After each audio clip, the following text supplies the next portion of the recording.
Antes de que el Señor me llame, te pido un favor sencillo, quédate conmigo hasta el final, suscríbete y activa la campanita, porque lo que he guardado por 65 años puede sanar o romper tu fe en la familia. Tal vez, al escuchar mi verdad, otra abuela reúna valor para confesar la suya y nuestros secretos viajen, como velas encendidas en la procesión del Día de Muertos, iluminando a quienes todavía caminan en la penumbra del silencio. Me llamo Ana Guadalupe Morales González, aunque en mi barrio de San Cristóbal de las Casas todos me conocen como Doña Ana. Crecí entre el aroma de los tamales de chipilín, el repique de las campanas de Santo Domingo y la algarabía de las posadas donde cargábamos farolitos de papel. Mis recuerdos están bordados con las quinceañeras de mis sobrinas, los altares de cempasúchil que mi abuela Isabel montaba cada noviembre y los rezos de mi madre, que repartía tortillas recién salidas del comal mientras ofrecía un Ave María por cada nieto. Éramos un clan chiapaneco extenso, abuelos, tíos, primos y compadres viviendo puerta con puerta, cuidándonos como si fuéramos uno solo. En la cabecera de la mesa se sentaba mi abuelo Fermín,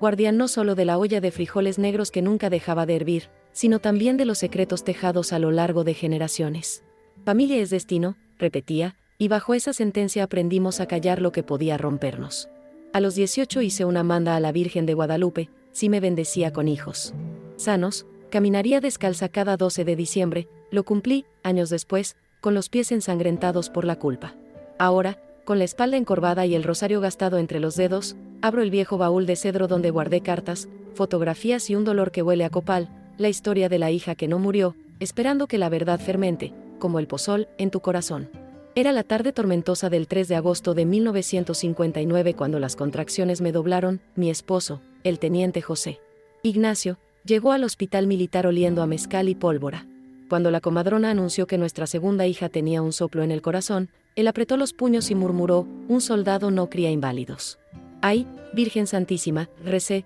mientras envolvían a la pequeña Lucía en sábanas tan blancas como el ataúd diminuto que sellaron para el velorio. José Ignacio, con la mirada vidriosa, deslizó la mano a su cinto y susurró que prefería verla muerta antes que manchar el apellido. Fue entonces cuando compré mi primer pecado. Pagué a la comadrona 200 pesos para falsificar el certificado de defunción y entregar a Lucía al convento de Nuestra Señora de los Dolores, donde las hermanas mandaban huérfanas con familias al otro lado del río Bravo. Sellaron aquel ataúd vacío, lo pintaron de blanco y dentro descansaron pañales y una medallita de San Martín de Porres. Nadie sospechó nada mientras el café de olla corría sin preguntas. Antes de que bajaran el ataúd a la tierra, prometí rezar un rosario diario si mi niña sobrevivía en manos ajenas. Y así empezó el silencio que me acompañó durante 65 años, tan pesado como la lápida que cubre una tumba vacía. Los meses que siguieron a aquel entierro simbólico se convirtieron en una novena interminable de silencios espolvoreados de canela, y cada amanecer, antes siquiera de que el gallo de don Melquiades alzara su canto sobre los tejados rojos,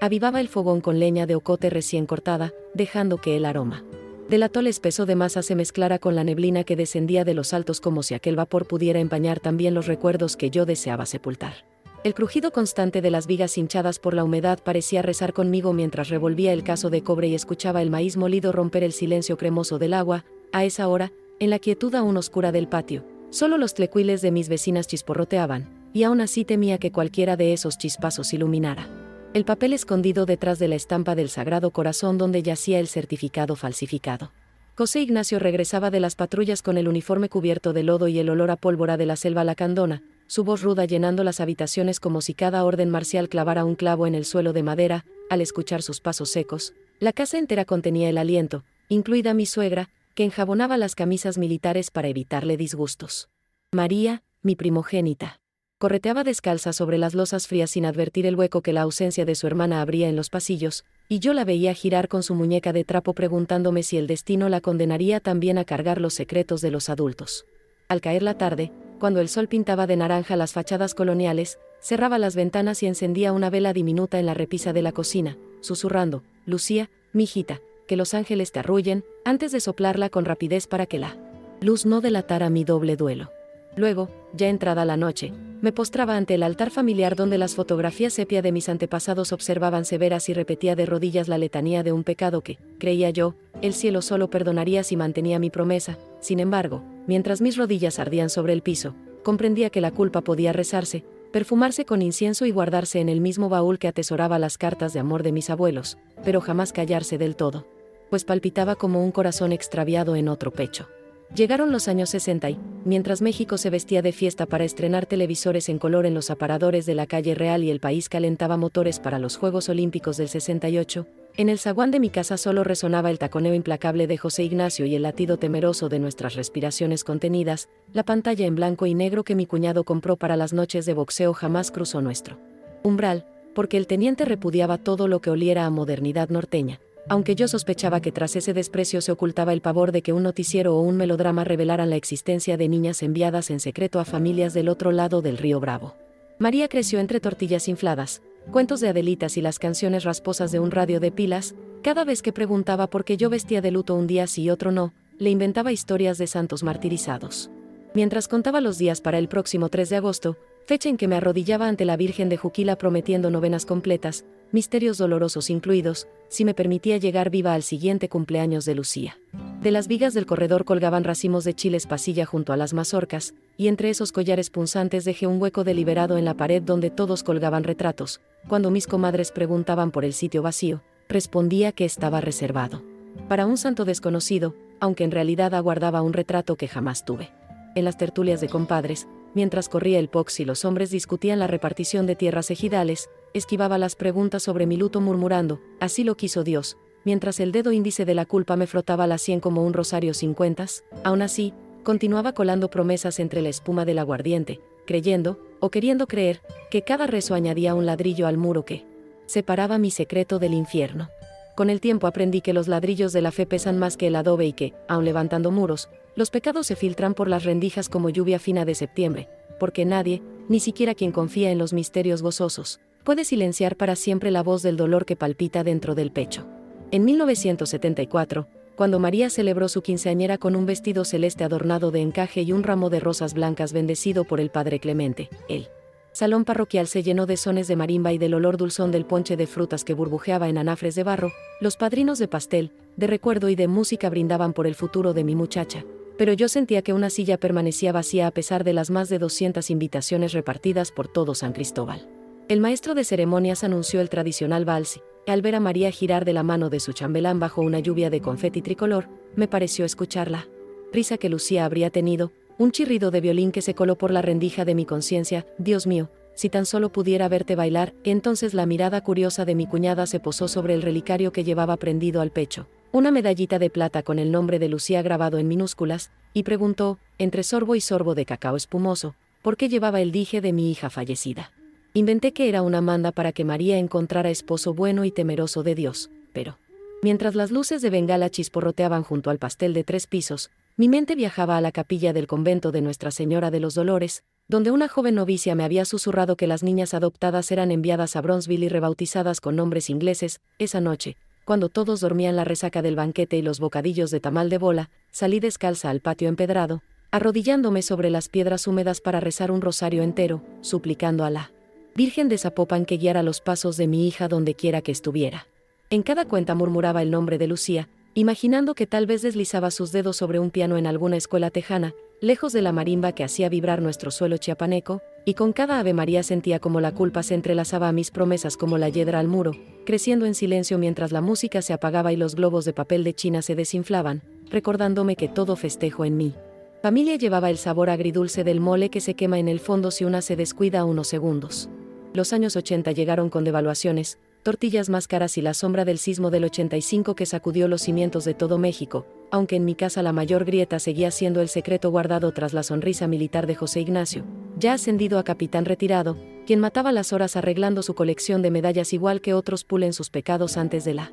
confesión. A veces, al verlo tan ensimismado, temía que hubiera descubierto mi engaño y que la pistola que aún guardaba por nostalgia mordiera la tregua de nuestro silencio. Fue en esa década, mientras el país debatía la expropiación bancaria, que mis sobrinos mayores emigraron a Reynosa buscando dólares, y cada carta que enviaban con sellos estadounidenses me hacía temblar, porque imaginaba que una de aquellas estampillas podría traer la cara de Lucía impresa en una foto familiar. Cuando mi suegra falleció, organizamos un novenario donde las señoras del barrio rezaban vestidos de negro y compartían pan de yema con chocolate espeso. Al 7º día, mientras el incienso subía en espirales hacia el techo de teja, creí escuchar entre los murmullos la palabra adopción, y un escalofrío me recorrió al pensar que la verdad ya gateaba por debajo de las puertas como el agua de las lluvias torrenciales. José Ignacio murió poco después de un infarto fulminante al amanecer, sin haber sospechado nunca la existencia de certificados falsos ni conventos cómplices. Los soldados del batallón le rindieron honores, y el eco de los disparos de salva pareció sellar la tumba vacía de Lucía con un candado invisible. En su sepelio, mientras plegaba la bandera que me entregaron ceremoniosamente, sentí que una etapa de mi silencio moría con él. Sin embargo, el peso de la manda seguía sobre mis hombros como el rebozo de lana que usaba en las noches frías. Podía cambiar de color con los años, pero jamás dejaba de cubrirme. Cuando, en los primeros años del nuevo milenio, llegaron las computadoras al hogar de mi nieta Florencia y ella me mostró cómo funcionaba ese mapa genealógico en línea, un hormigueo me punzó el estómago. Presentí que la red tejida por mis rezos estaba a punto de enredarse con los algoritmos y que, detrás de cada clic, palpitaba el rostro que había evitado durante 6 décadas. Pasó casi una década antes de que Florencia, mi nieta más inquieta, aprendiera a enterrar sus curiosidades en los archivos digitales con la misma disciplina con que sus antepasados guardaban cartas en baúles de cedro. La vi crecer entre cuadernos de primaria donde copiaba las coplas del poeta Jaime Sabines y tardes de domingo colgada al teléfono explicándole a su penpal de Laredo la diferencia entre el pozol y el champurrado, sin sospechar que aquella fascinación por los lazos fronterizos terminaría por desenterrar mi secreto. Fue ella quien, en 2019, justo después de la misa de gallo, colocó la laptop encima del mantel de encaje de la abuela Isabel, el mismo que sobrevivió a 3 terremotos y a una plaga de polillas, y me rogó que la ayudara a rellenar su árbol genealógico en línea, para conservar la memoria antes de que las voces se apaguen. Frente a la pantalla luminosa, digitó nombres con la fe de quien repasa las letanías en la procesión del Viernes Santo: abuelos, bisabuelos, padrinos, compadres. Los apellidos Morales, González y Toledo aparecían como hojas naciendo en ramas invisibles. Cada clic resonaba como campanadas en mi pecho, y cuando pidió la fecha de nacimiento de Lucía, sentí que las paredes se encogían como los globos desinflados de aquella quinceañera. Inventé que la niña había vivido solo algunos minutos, y que no había registros más allá del acta de defunción. Sin embargo, la plataforma insistía en completar datos faltantes, como si la misma Virgen de los Remedios me estuviera apuntando con su dedo dorado. Florencia, con la paciencia de las catequistas que enseñan catecismo a los infantes, subió una foto mía sosteniendo a María en brazos. La inteligencia artificial sugirió posibles parientes tejanos con un algoritmo que parecía olfatear la sangre más allá de los dobladillos internacionales. Yo deslicé la mano sobre la pantalla intentando limpiar una mota inexistente, temerosa de que la verdad se materializara como un espectro en alta resolución. Esa noche, antes de dormir, me aferré a mi rosario de granos de ámbar y recité 50 Padre Nuestros pidiendo que el ciberespacio respetara los secretos que las novenas habían logrado sofocar durante 60 años, sin comprender que la fibra óptica viaja más rápido que cualquier penitencia y que los pecados, incluso los envueltos en rebozos de rezos, dejan rastros de ADN en las sombras. Y así fue como, un lunes cualquiera de marzo de 2024, mientras los vecinos de mi calle adornaban las banquetas con papel picado anticipando la Semana Santa, Florencia irrumpió en la cocina levantando una impresión a color como si trajera la bula de un nuevo santo. El documento mostraba un match de 50% de coincidencia con una tal Lucille Flores, residente en Corpus Christi,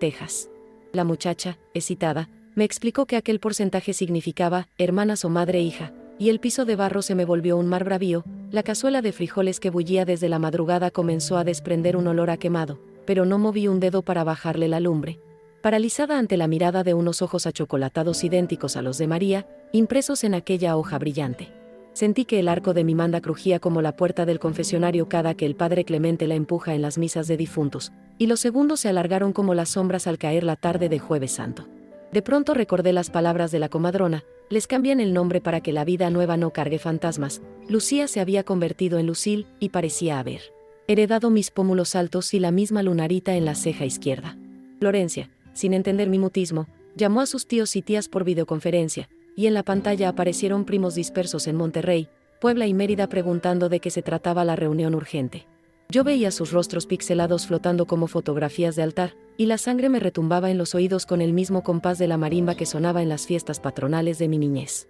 Quise cerrar la computadora, pero mi mano tembló. La verdad se había colado por la rendija del wifi y ahora exigía voz propia. Susurré un «Dios mío, concédeme valor», y, mientras tocaba el escapulario escondido bajo mis prendas, comprendí que el momento de la confesión había llegado, pues no existen tumbas suficientes para enterrar un secreto bendecido por una madre y maldito por el miedo. Fue el jueves anterior a la fiesta de San José cuando reuní a mis hijos, yernos, nueras, nietos y hasta bisnietos en el panteón municipal, ese que huele a ciprés húmedo y vela consumida, donde las lápidas coloniales se cubren de musgo como si las piedras también quisieran rezar. Antes de salir de casa colgué mi rebozo negro bordado con hilos de seda de Comitán, cargué una caja de cerillos y un manojo de veladoras enceradas que todavía conservaban el aroma a cera de abeja de los talleres de San Juan Chamula, y metí en mi bolso la medallita de plata de Lucía, la copia del certificado falso y el viejo rosario de ámbar que había heredado de mi abuela Isabel. A las 4 de la tarde, cuando el sol pegaba de costado y los opilotes trazaban círculos perezosos sobre los techos de lámina, llegamos a la tumba señalada por una cruz de madera carcomida donde, desde 1959, rezábamos un responso cada día de los fieles difuntos. Florencia acomodó su trípode y su teléfono. Había prometido transmitir en vivo para documentar la memoria familiar, dijo, mientras los más chicos sacaban botellitas de agua bendita y flores de terciopelo rojo. El padre Clemente caminó desde la capilla con su estola morada y un hisopo que chorreaba agua bendita, dispuesto a bendecir una tumba que en realidad guardaba aire y mentiras. Respiré hondo, sentí como el rebozo se volvía plomo sobre mis hombros y, mirando al cielo color añil, invoqué en voz alta a la Virgen de los Dolores para que sostuviera mis rodillas. Luego, como quien abre la puerta de un cuarto prohibido, confesé, Lucía no murió, la entregué a un convento para salvarla de la ira de su padre, y durante 65 años he rezado cada amanecer para que mis pecados no la extraviaran en su camino. El aliento colectivo se convirtió en un rezo ahogado, y mientras unas nubes viajaban lentas como procesión de Viernes Santo, mi nieto menor soltó el globo blanco que llevaba, el cual ascendió tambaleante, como si hasta el viento necesitara tiempo para digerir la verdad que acababa de estallar sobre nuestras cabezas. La reacción fue un coro disonante de llanto, incredulidad y oraciones improvisadas. María, mi primogénita, se llevó las manos al pecho y gimió el nombre de su hermana como si acabara de nacer. Mis yernos cruzaron miradas tensas, temiendo tal vez que sus propios secretos salieran a flote. Y las nueras se persignaron murmurando, «Ay, Virgen Santísima, apiádate de esta familia». Florencia, con los ojos empañados tras los lentes, apuntó el móvil al suelo y dejó de transmitir, entendiendo que algunos dolores no se comparten en streaming. El padre Clemente, con voz grave, recordó la parábola del hijo pródigo y extendió su hisopo sobre la cruz, para que la misericordia cubra hasta los huecos donde faltan huesos. Entre el murmullo de oraciones, expliqué cómo Lucía fue rebautizada como Lucille Flores, cómo el ADN la trajo de regreso como hija reencontrada por algoritmos y cómo, desde Texas, había respondido al mensaje de Florencia con un «¿Es cierto que mi madre biológica sigue viva?». Mostré la fotografía reciente de Lucille, su sonrisa idéntica a la de mi madre cuando servía pozol frío en el mercado, los mismos pliegues en los párpados, el mismo lunar diminuto en la ceja izquierda. Al verla, María se desplomó sobre la tumba vacía como si quisiera llenar con su cuerpo el hueco de 65 años. Mientras mis nietos encendían veladoras que chispeaban con el viento, prometí una nueva manda. Peregrinaría a la Basílica de Guadalupe en Ciudad de México, 850 kilómetros en autobús y fe, para pedir perdón y agradecer la oportunidad de abrazar a la hija resucitada de mis recuerdos. Acordamos celebrar la próxima Navidad con un lugar extra en la mesa, y dejar un pan de muerto con su nombre en el altar de Día de Muertos, porque la familia, entendimos ese atardecer, no es solo la sangre que corre sin secretos, sino también la que regresa, aún herida, a compartir el mismo mole y a rezar el mismo rosario bajo la luz temblorosa de una vela que nunca debió apagarse. Pasaron apenas 48 horas desde aquella revelación en el panteón cuando Florencia, con los ojos todavía hinchados de llorar, consiguió que Lucille aceptara una videollamada familiar. Yo había pasado la madrugada entera rezando el rosario de la Divina Misericordia mientras preparaba un caldo de pollo con chipilín, para sostener el alma y el cuerpo, decía mi abuela. Y al mediodía acomodé el teléfono sobre un banco de madera cubierto con el mantelito bordado de mi madre para que todos cupiéramos en el encuadre. Al aparecer la imagen, vi a una mujer de cabellos castaños y mirada inquieta, sentada en una cocina Tex-Mex con azulejos color turquesa y frascos de jalapeños en escabeche.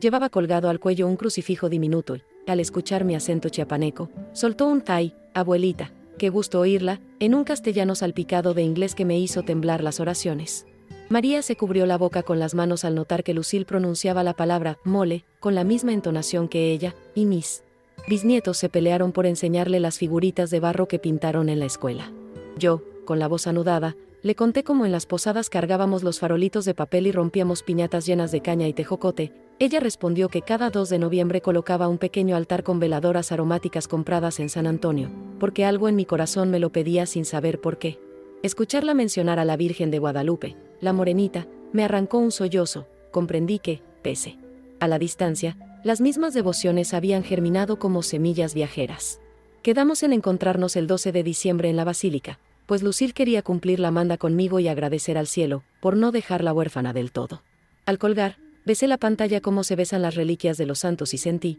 por primera vez en 65 años, que el aire del patio olía a lluvia fresca y no a tumba abierta. La preparación para aquel viaje fue una romería en sí misma. Vendimos docenas de tamales de bola y tazas de chocolate con agua en el atrio de Santo Domingo para costear los boletos de autobús, y el barrio entero colaboró como cuando se organiza una kermés para levantar el techo de la iglesia. Mis nueras cocinaron pozol dulce para la ruta, mis nietos confeccionaron escapularios con hilos de colores y Florencia imprimió en papel fotográfico la imagen de la Virgen de los Dolores para regalársela a Lucille, incluso el padre Clemente, conmovido, me entregó una bendición especial contra los demonios del remordimiento. Salimos de San Cristóbal el 10 de diciembre, 13 horas de curvas entre montañas cubiertas de neblina y plantaciones de café, rezando el rosario luminoso en cada cambio de estado. Al amanecer del 11, el autobús cruzó los campos plateados del Valle de México y los volcanes nos saludaron con sus picos nevados, como centinelas del secreto finalmente expuesto. Nos hospedamos en una pensión humilde de la colonia Guerrero donde la dueña, una viuda de Veracruz, nos prestó su cocina para recalentar el mole que mi hija había cargado en una olla de barro sellada con hoja de plátano. El 12 de diciembre, todavía de madrugada, emprendimos a pie la ruta de peregrinos, mis bisnietos llevaron veladoras, María cargó un ramo de rosas frescas y yo avancé descalza, cumpliendo la manda prometida. Cada paso sobre el asfalto frío me recordaba las procesiones de mi juventud, pero esta vez no sangraban los pies por culpa, sino por gratitud. Frente a la puerta principal de la basílica, entre cánticos de La Guadalupana y olor a copal, vi a Lucille esperándonos con un rebozo que Florencia había enviado por paquetería, soltó su mochila, corrió hacia mí. Al abrazarnos, sentí el latido de un corazón que no cabía en mis memorias. Lloramos sin pudor mientras las campanas repicaban, y comprendí, en ese instante perfumado de milagro y sudor, que el secreto que me había condenado también me había traído de regreso a mi hija. La promesa de rezar por su vida se cumplía al verla postrada ante la morenita, dejando a sus pies una vela y un papelito donde escribió, con pulso tembloroso: gracias, mamá, por darme la oportunidad de vivir.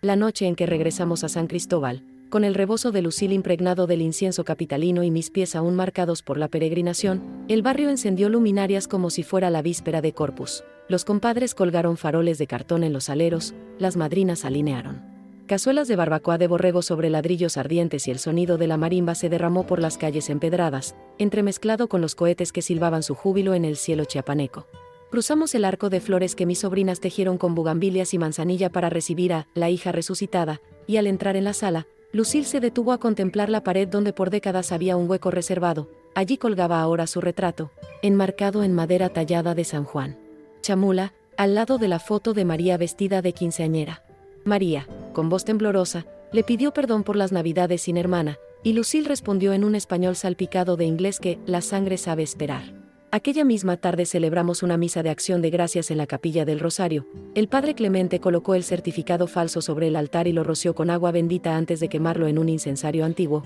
mientras las campanas repicaban tan fuerte que los sopilotes levantaron vuelo. Al salir, las comadres nos esperaban con jarritos de pozol agrio y panes de fiesta. Lucille probó el tascalate y sus ojos se iluminaron como veladoras nuevas. Dijo que el sabor le recordaba un dream infantil de canela desconocida. Por la noche abrimos el baúl de cedro, cartas amarillentas, fotografías con bordes mordidos y una libreta donde yo apunté cada rosario rezado por su vida. Al leer aquellos renglones, Lucille se abrazó a María, y el llanto de ambas pareció lavarlos. Años como la lluvia de junio barre los tejados de teja roja. Antes de dormir, mi nieto menor recitó la lotería con un mazo nuevo que Lucille llevó desde Texas, y al cantar La Dama, todos estallamos en carcajadas, porque descubrimos que, aun en el bilingüismo, los juegos de la infancia conservan idéntico latido. Esa madrugada, mientras el canto de los grillos se colaba por las persianas, escribí en mi diario que la promesa de una madre puede cruzar fronteras, calendarios y silencios, y aún así, volver en forma de abrazo perfumado de copal. La integración de Lucille a nuestra extensa parentela se convirtió en un tejido de nuevas costumbres cruzadas. Cada domingo rezábamos el rosario por videollamada con los familiares dispersos entre Puebla, Monterrey y Corpus Christi, mezclando Dios te salve con Hail Mary en una letanía bilingüe que nos hacía reír y llorar al mismo tiempo. Florencia actualizó el árbol genealógico en línea, añadiendo ramas que ahora unían cafetales chiapanecos con refinerías tejanas, y mis bisnietos diseñaron un altar digital donde las fotos de los difuntos parpadeaban como velas de LED. En la Navidad de 2024, colocamos un lugar extra en la mesa larga del comedor. Sobre el mantel brocado descansó un plato de pavo relleno de piña al lado de un molcajete rebosante de salsa macha, para honrar la dualidad cultural de nuestra nueva hija. Mientras tanto, Lucille enseñó a los pequeños a entonar villancicos tejanos y nosotros le devolvimos la serenata con los peces en el río. Cuando llegó el Día de Muertos de 2025, María y Lucille cosieron juntas un camino de flores de cempasúchil desde la puerta hasta el altar, y sobre el papel picado morado colocaron la vela de Lucía que durante décadas encendía a escondidas.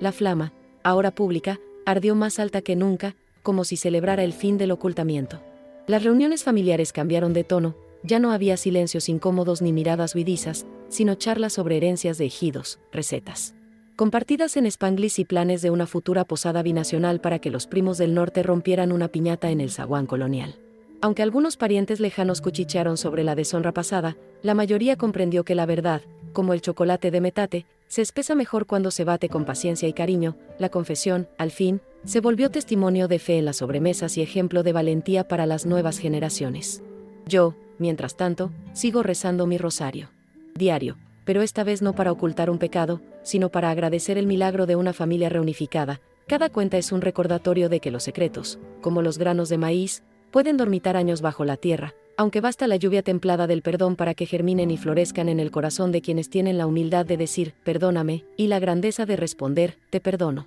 Cuando llegó el Día de Muertos de 2026, la casa se transformó en una verdadera fábrica de lembrancas, como cheiro de pan de muertos ainda do forno alena ese misturando ao aroma cítrico das flores de cempasúchil que minas netas espalaban pelo corredor até o patio. Lucille, de avental bordado con rosas tejanas, insistió en aprender a preparar calabaza en tacha como facia mi abuela Isabel, en cuanto María comandaba a producao de tamales de chipilín pensando en alimentar todos os parents que iríame, quem sabe, os mortos que nos visitasen na madrugada. O altar, desa vez, ocupou a parede inteira da sala, cabeiras de barro oaxaqueño, veladoras artesanais de San Juan Chamula, retratos antiguos restaurados por Florencia en seu computador, todo conectado por tiras de papel picado roxo el laranja que balancaba mao sopro do vento. Cuando posicioné a foto de Lucille, impresa ao lado da de María, alguns primos cochicharam sobre a partir la futura das teres ejidales de meu falecido esposo, que ahora habría que repartir también con la hija estadounidense, más antes que o burburino virase discordia.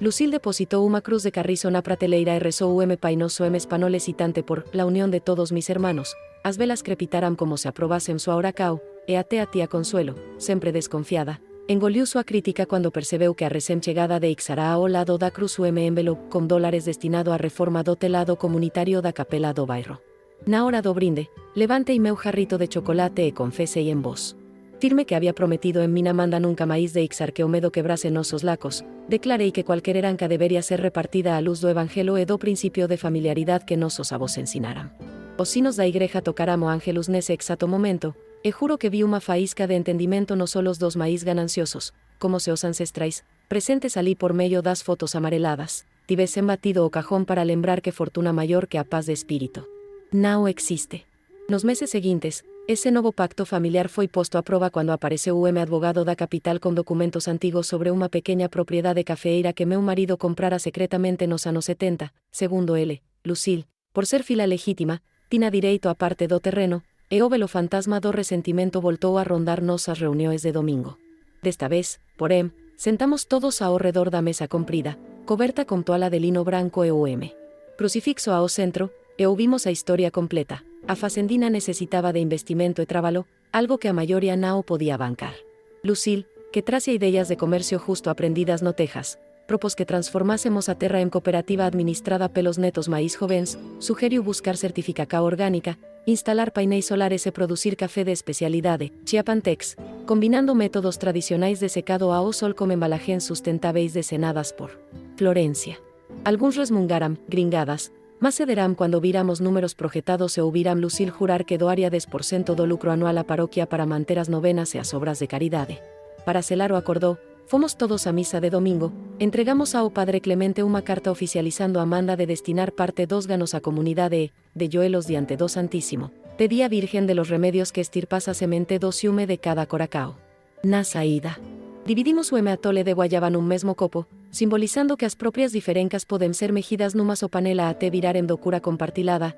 e, cuando voltamos para casa, percebí que, mesmo diante de escrituras, tabelió ese posíveis contas bancarias, o segredo que o día ameacou despedacar nosa familia se transformara, como o milo que estura na panela, algo novo, branco e leve, o legado de corajeme perda o que nenuma disputa de heranca podería queimar. As primeiras chuvas de 2027 encontrar a ma antiga facendina cafeira, agora batizada, Finca Esperanza Guadalupe, coberta por brotos cintilantes que despontaban entre fileiras de cal, gracas ao adubo orgánico producido pelos meus netos con casca de cacao e polpa de café fermentada, Lucil, que chegara de Corpus Christi con botas de borracha e caderno chello de planilas, liderou a coleita piloto explicando en portunol que as cerejas debían ser despulpadas a mao para manter el espíritu de la tierra chiapaneca. En cuanto María supervisionaba a grupo de comadres que batían tambores para afugentar tordos famintos. No fin de cada jornada, sentábamos soba sombra de cedro perfumado, partilando tortillas de frijol con quesillo e tacas de pozol doce, en cuanto o compadre Eulogio,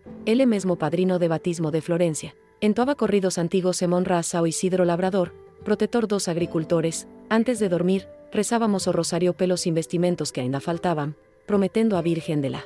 Candelaria que doaríamos sacos de graos ao asilo paroquial se a próxima safra vingase. A cada sábado, o advogado voltaba con papéis exigindo asinaturas, mas Lucil insistía en que ninguén se comprometese sem antes consultara, familia extensa, lembrando que o compadrazgo, tao sagrado cuanto cualquier escritura, exigía consenso e copos de pox para selar decisioes. Cuando chegou a época das posadas, montamos o pesebre improvisado entre os cafeeiros, o menino Jesús era representado por saquino de sementes frescas, José e María por bonecos talados en pino, e cada visitante levaba unha cancao acompanada de marimba, e como rosario de ámbar entre os dedos. Sentía que cada Ave María era como regar as raíces de perdao que agora florecia en vagas vermelas. No derradeiro día de coleita, o enxeneiro do selo de comercio justo certificou o noso método artesanal, e cuando asinou o documento final, bati palmas como cuando crianca quebrábamos a piñata, lágrimas me turbárama. Vista ao perceber que o segredo que día me envergonara se transformara na semente de projeto que unía Jeraco e se preservaba a dignidade de noso solo. O ano seguinte trouxenao apenas unha safra abundante, mas tamén a visita do obispo diocesano para vencer os novos tanques de fermentacao solar, cerimonia que coincidiu con meus 83 anos, vestí mina blusa bordada de San Andrés Larraínsare, diante do altar erguido entre sacos de pergamino, aceitei a comunao en cuanto o coro de criancas entoaba, pan de vida, español et tzotzil, facendo eco nas montanas que circundan San Cristóbal. Após a misa, Lucil projetou nunha tela branca fotos de toda a traxectoria familiar, a marimba na quinceañera de María, o ataúd branco beixo, o altar de 2024, a peregrina cao a Basílica, e por fin unha imaxe aérea da Finca Esperanza, dron pilotado por meu bisneto Santiago, onde se vían linas verdes formando o coracao perfeito. Cuando a foto apareceu, o salao explodiu en aplausos e erguendo meu jarrito de chocolate espumoso, declarei que a manda feita en 1959 finalmente se cumprira porque protege la había salvado Lucile, comela, salvar a nosa fe na familia. Ao cair da noite, en cuanto criancas rodaban peoes coloridos e os adultos negociaban novas cotas de producao, retireime para o corredor onde as fotografías ancestrais pendem como retablos vivos, toquei a imaxe amarelada da mina avó Isabel, agradecí los ensinamentos sobre o perdao e desatei o escapulario que usei por décadas, decidido a colocalo no pescoco de Lucil para que a protegese. Cuando voltei a festa, encontrei a dancando son jarocho improvisado con Florencia, e ao abencoala como velo escapulario. Percebí nas chamas tremelucentes das velas que ateos segredos maíz sombríos poden transformarse en lampadas que iluminan caminos de reconciliacao. Nese instante compreendí que meu legado nao sería masteres nemo café exportado, mas a corajem de quebrar o silencio, algún día. Outro coracao mexicano carregar unha culpa insustentável, que leía esta historia e lembre que nen un medo é maior do que o amor que sustenta o familismo, que nos faz, a final, eternos guardióes dos outros. A coleita inaugural de 2029 coroouse como unha festa que mesclou feira campesina e lancamento de startup, montamos barracas de lona azul no patio da Finca Esperanza Guadalupe e, entre sacos de jute empilados como torres de casteló, penduramos faixas anunciando noso, Café Chiapantex, letras feitas a mao por minas netas con tintas de urucum. Lucil, usando chapeu de palma e laptop en Baixo do Braco, transmitía ao vivo para clientes de Austin en Monterrey en cuanto o compadre Eulogio marcaba o compaso da marimba que atraía turistas curiosos das rúas de San Cristóbal. Nun canto, María cuidaba que o atole de maíz azul nao empelotase, mexendo o caso con coler de madeira herdada da bisabuela Isabel, e explicaba en voz baixa aos visitantes que aquela receita de bebida quente, adocada con panela, era tao antiga cuanto os ipes que sombrellamos cafeeiros. Ás 3 da tarde, cuando o bispo avencou o primeiro container destinado ao porto de Lázaro Cárdenas, as comadres soltaran vivas e estouraran cohetes, meu bisneto Santiago levantou o drone e projetou nun telao, en tempo real, a imagen de noso café embarcando, en cuanto eu apertaba contra o peito o escapulario que outrora serviu de escudo para meus pecados. Na hora do brinde, Lucil ergueu unha caneca esmaltada cheia de café filtrado en manga de yute e, Espanol ainda tropego más cheio de orgullo, declaró que aquela remesa levaba nao apenas graus de alta altitud. Mas a historia de unha mae que, temendo a violencia, plantou esperanca a milares de kilómetros. Os aplausos se confundirán como repique dos sinos da capela e como estalar de maos que acompaneia o son jarocho improvisado pelos jovens, confirmando que a tradica e a Novacao poden bailar juntas cuando o compaso é marcado pelo perdao. Contudo, en cuanto ás planilas de vendas exhibiam números alentadores, o corpo de María comecou a susurrar súa propia contabilidade de anos, a tose seca que ela escondía con lencos bordados transformouse en fadiga constante, e o médico, após bate o estetoscopio en seu peito frágil, diagnosticou unha fibrilacao atrial que exigía repouso e remedios caros. Ao ouvir a noticia, Lucille ofereceu cobrir os gastos médicos con parte dos lucros da cooperativa, mas María, fiel aos ensinamentos de humildade da abuela Isabel, pediu que o dineiro fose tomado como empréstimo, para non ferir o equilibrio da balanca familiar. Reunidos en torno da mesa onde outrora se tramaran segredos e agora se redixían contratos, decidimos transformar aquele empréstimo en unha nova manda. Cada saco de café vendido destinaría 5 pesos ao Fundo Solidario para os enfermos do bairro, administrado pelo padre Clemente, e María aceitou o tratamento como condica o de supervisionar, da varanda, a tostadora que Lucille instalara junto á bodega. Nas tardes frescas de janeiro, me sentaba ao lado dela, ambas enroladas en rebozos dela,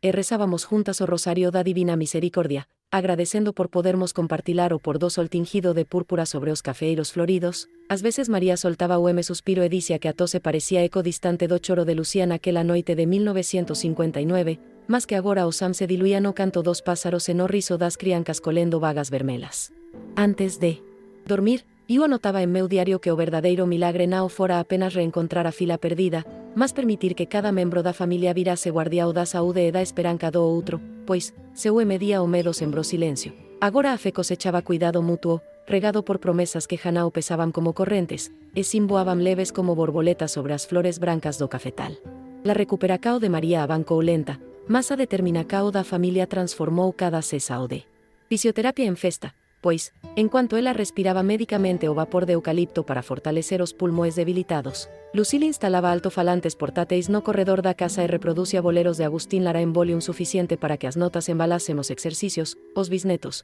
por súa vez, facían fila para masajear los hombros con pomada de árnica, convencidos de que o calor das maus infantis aceleraba a circulacao tanto cuanto cualquier pastila importada. Foi nese clima de cuidados compartilados que, en 2030, asinamos o primeiro contrato de exportacao direta para o Torrador Artesanal de Barcelona, cuja propietaria, unha catala aficionada por lendas latinoamericanas, exigiu que cada lote viese acompañado de folleto relatando la historia de la madre valiente que salvó a su hija del miedo. Florencia asumiu o design, adornando a embalaje con flores de cempasúchil estilizadas e QR code que direccionaba a video bilingue onde apareco, de rebozo e chapeu, explicando a diferenza entre o beneficiado lavado e o honey process en portunol saboroso. Os lucros, superiores aos estimados, permitirán instalar o sistema de captacao de agua de chuva, reducir en 40% o consumo do pouco comunitario e, sobre todo, financiar o programa de bolsas para que os jovens do bairro cursasem agronomía na Universidade Intercultural de San Cristóbal.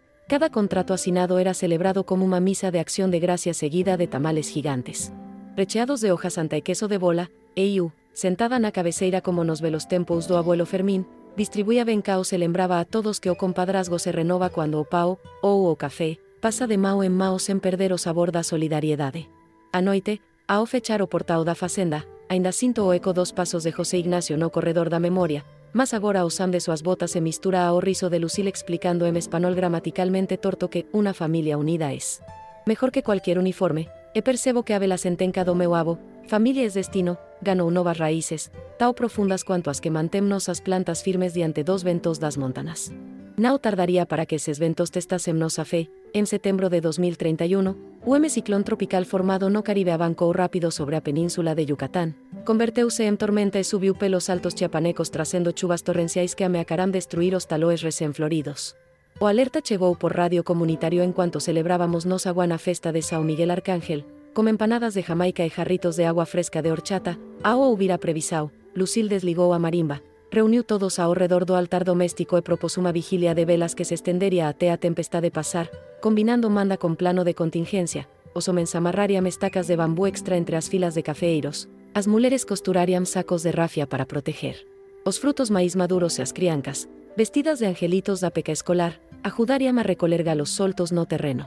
En cuanto vendaval rugía la fora, María, ainda frágil más firme, lideró Rosario transmitido pelo alto falante rural, convidando vecinos de ranchos vecinos a unir sus voces en coro de súplica. Cada Ave María se misturaba a estalar dos relámpagos que iluminaban, a través das frestas, a plantacao inclinada pelo vento. Cuando o sol en fin rompeu as nubes cincentas, descubrimos que apenas una pequeña parcela había sido danificada, a maioría dos cafeeiros resistiu, como se o fío invisível das oraco estivese trancado suas copas durante a noite. En agradecimento, celebramos una misa campal sobre o barro ainda húmido, e iu, ajoelada, enterrei no solo una medalina de São Miguel prometendo que, a cada safra, doaremos o primeiro saco colido aos abrigos de vítimas de enchentes en todo o estado. Ao erguerme, vi María sorrindo con certo cansaco, mas como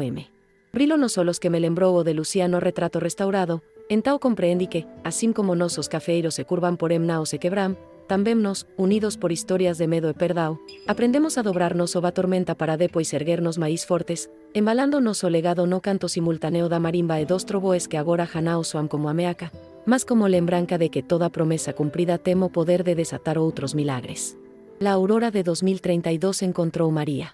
sentada na varanda da casa grande, envolta en seu rebozo so hogar de jade e sorbendo concha por concha o primeiro café expreso extraído de nosa propia torrefacao solar. Os médicos chamaban aquilo de momento paliativo, mas ela insistía en chamalo de primeiro gole do seu, vendo a alí, como solos marejados de ternura, compreendi que o destino LHE permitirá probar naos o fruto da cooperativa, mas o de seu silencio transmutado en reconciliacao. Naquela mana, Lucila afinou a marimba de Eulogio para tocar lentamente, Nereidas, en cuanto Florencia projetaba na parede de adobe unha sequencia de fotos que comecaba como minúsculo ataúd branco de 1959 e terminaba nos sacos de Café Chiapantex, empilados no Marmacén de Barcelona. Cada imagen era como unha cuenta do Rosario, lembrándonos que o tempo nao apaga feridas, mas costuraas con fios invisíveis de fe.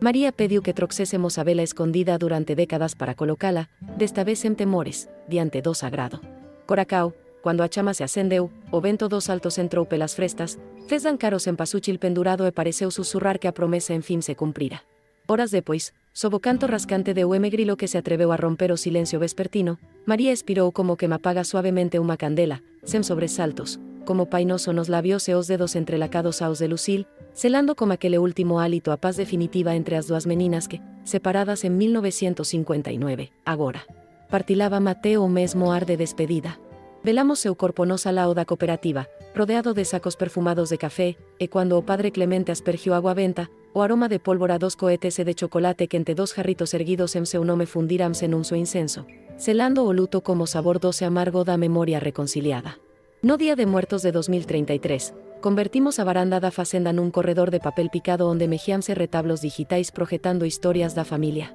Sobre lencois brancos, en cuanto as bisnetas ensinaram as visitantes catalas a dancar, la rama, e a entoar, espanol entrecortado, versos de La Llorona, sob a luz titubeante de veladoras aromáticas, foi o primeiro altar a incluir 3 novas fotografías. María sorrindo con seu chapeu de pala, Lucil carregando o cesto de graus maduros e, ao centro, unha imagen mina entregando o escapulario a fila reencontrada. Sobre a mesa de ofrendas, repousaban cartas jóvenes escritas por estudantes beneficiados pelo Fundo Solidario de Saúde, proba viva de que a promesa feita junto a tumba veixia germinara en cuidados concretos além dos límites do noso ejido, e ao lado delas,